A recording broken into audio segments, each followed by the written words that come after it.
สวัสดีค่ะทุกคนวันนี้เป้มีสูตรขนมคลีนง่ายๆมาฝากค่ะสูตรนี้เป็นทีรามิสุสูตรวีแกนนะคะเป็นสูตรที่ดัดแปลงมาจากสูตรออริจินอลนะคะเพื่อนๆที่ทานเจก็ทานได้นะคะ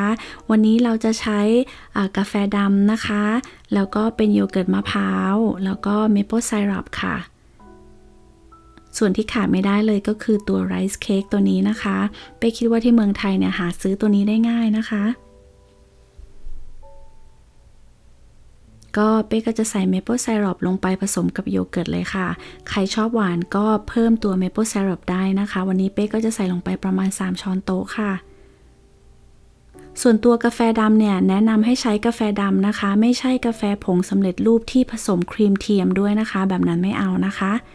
จากนั้นก็จะนำส่วนผสมของโยเกิร์ตเนี่ยค่ะมาทาตรงด้านล่างภาชนะที่เราจะใช้ใส่เลยนะคะถ้าเพื่อนๆมีจานเนี่ยเอาใส่จานก็จะสะดวกต่อการรับประทานมากขึ้นนะคะจากนั้นเราก็จะนำตัวไรซ์เค้กเนี่ยไปจุ่มลงในกาแฟนะคะอย่าจุ่มนานนะเพราะว่าตัวไรซ์เค้กเนี่ยเขาอ่อนตัวเร็วมากๆเลยค่ะ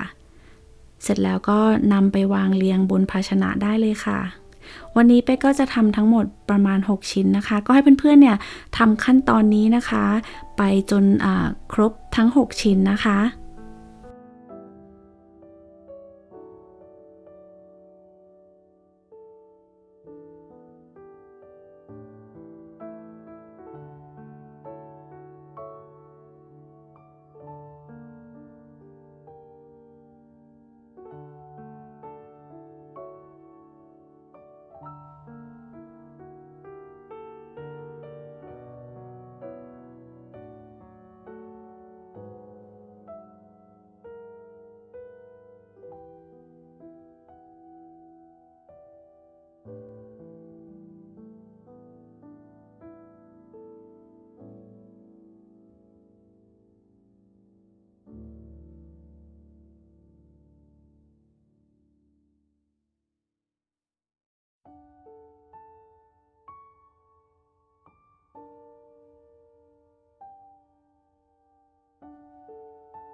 จากนั้นก็จะ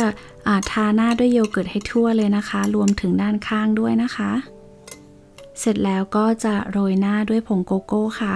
เท่านี้เราก็ได้ทีรามิสุสูตรคลีนเอาไว้ทานกันแล้วค่ะอย่างที่บอกนะคะสูตรนี้เป็นสูตรดัดแปลงมาจากสูตรออริจินอลเพราะฉะนั้นรสชาติเนี่ยก็จะไม่เหมือนทีรามิสุทั่วไปนะคะแต่ถามว่าอร่อยไหม